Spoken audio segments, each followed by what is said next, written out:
Hujambo mpenzi msikilizaji, karibu kwenye matukio kiufupi ukisomewa nami ni Violeta Halakai. Bunge la kitaifa linatarajiwa kupiga kura kuhusu mswada wa fedha wa mwaka 2026 huku kukiwa na mvutano mkubwa wa kisiasa ambapo wabunge na wa upinzani wanadaiwa kupanga kuvuruga shughuli za bunge kabla ya kutoka nje ya ukumbi wa bunge kupinga baadhi ya mapendekezo ya ushuru yaliyomo kwenye mswada huo.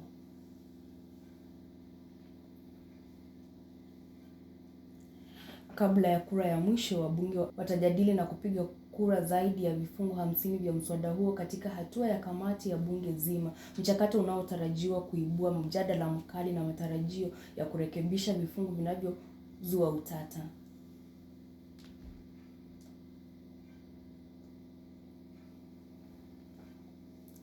Takwimu za hivi karibuni za Baraza la Kudhibiti Magonjwa ya Kuambukizwa nchini NSDCC zinaonyesha maambukizi ya juu ya virusi vya ukimwi katika kaunti 10 humo nchini.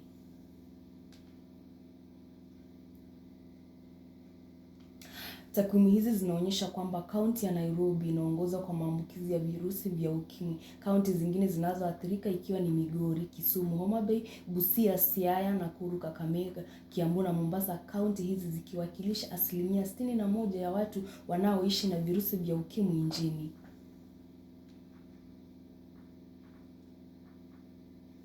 Baraza hilo limeweka wazi kwamba kiwango cha jumla cha maambukizi nchini kiko kwenye 3.3, wanawake wakiendelea kuathirika kwa kiwango cha juu cha 4.08 ikilinganishwa na wanaume na 1.95.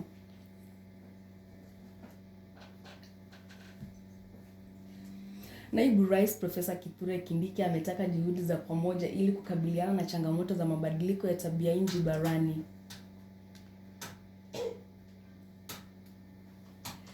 Akizungumza katika kongamano la 11 kuhusu bahari, Kindiki amelaumu kuendelea kufumbwa jicho kwa tatizo hilo licha ya hatari kubwa iliyopo.